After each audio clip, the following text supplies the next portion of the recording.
Antarctica पृथ्वी का दक्षिणतम महाद्वीप है जिसमें दक्षिणी ध्रुव अंतर्निहित है। यह चारों ओर से दक्षिणी महासागर से घिरा हुआ है। अपने 140 लाख वर्ग किलोमीटर क्षेत्रफल के साथ यह एशिया, अफ्रीका, उत्तरी अमेरिका और दक्षिणी अमेरिका के बाद पृथ्वी का 5वां सबसे बड़ा महाद्वीप है।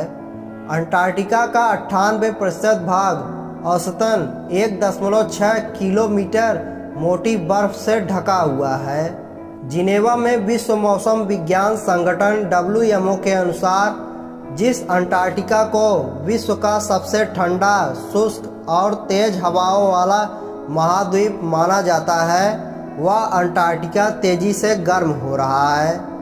यहाँ एक अध्ययन के आधार पर अब तक का सर्वाधिक तापमान 18.3 डिग्री सेल्सियस दर्ज किया गया है। नासा ने अंटार्कटिका में पड़ रही गर्मी के लिए 2 कारणों को सबसे बड़ी वजह मानी है, जलवायु परिवर्तन और दूसरा ऑस्ट्रेलिया के दक्षिणी पूर्व हिस्से में बना एक उच्च दबाव का क्षेत्र, जिससे अंटार्कटिका के वातावरण में गर्म हवा और नमी की मात्रा बढ़ी है।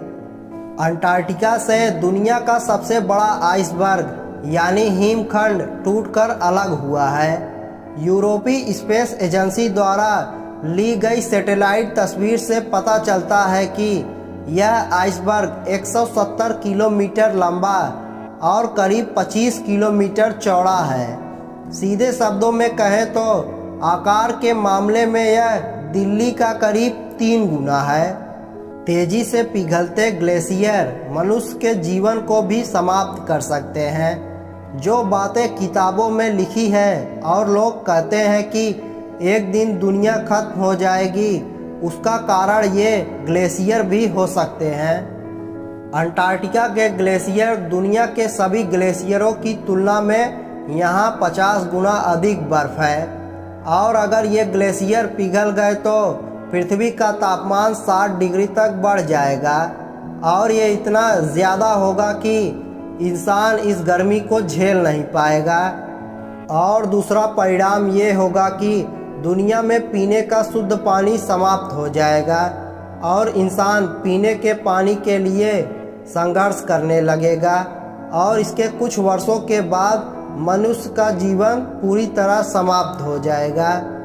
पृथ्वी पर करीब 2 लाख ग्लेशियर हैं। यह प्राचीन काल से पृथ्वी पर बर्फ का एक विशाल भंडार है। ग्लेशियरों के पिघलने से जमीन पर रहने वाले दुनिया के उन लोगों पर असर पड़ेगा जिनके लिए ग्लेशियर ही पानी का प्रमुख स्रोत है।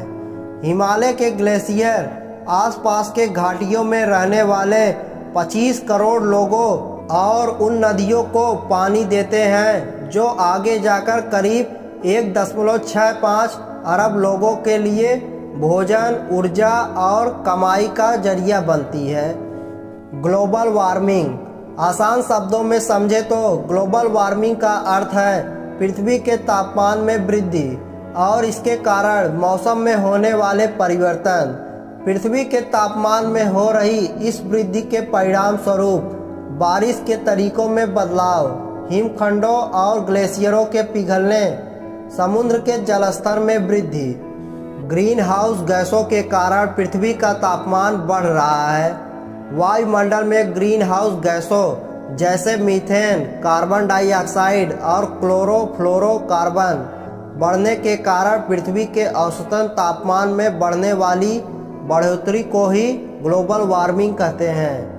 वर्ष 1980 के बाद समुद्र का जल 9 इंच बढ़ गया है, और इसकी बड़ी वजह है ग्लोबल वार्मिंग, जिससे आइसबर्ग पिघलते हैं और टूटकर समुद्र में गिर जाते हैं। अगर समुद्र का जल स्तर इसी तरह बढ़ता रहा तो ऐसी आशंका है कि आने वाले 60 वर्षों में समुद्र के किनारे बसे शहर डूब जाएंगे, और इसकी बड़ी वजह है जलवायु परिवर्तन।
ऐसे ही इंटरेस्टिंग रोचक तथ्य जानने के लिए हमारे वीडियो को लाइक और चैनल को सब्सक्राइब ज़रूर करें और हम जल्द मिलेंगे एक नए वीडियो के साथ।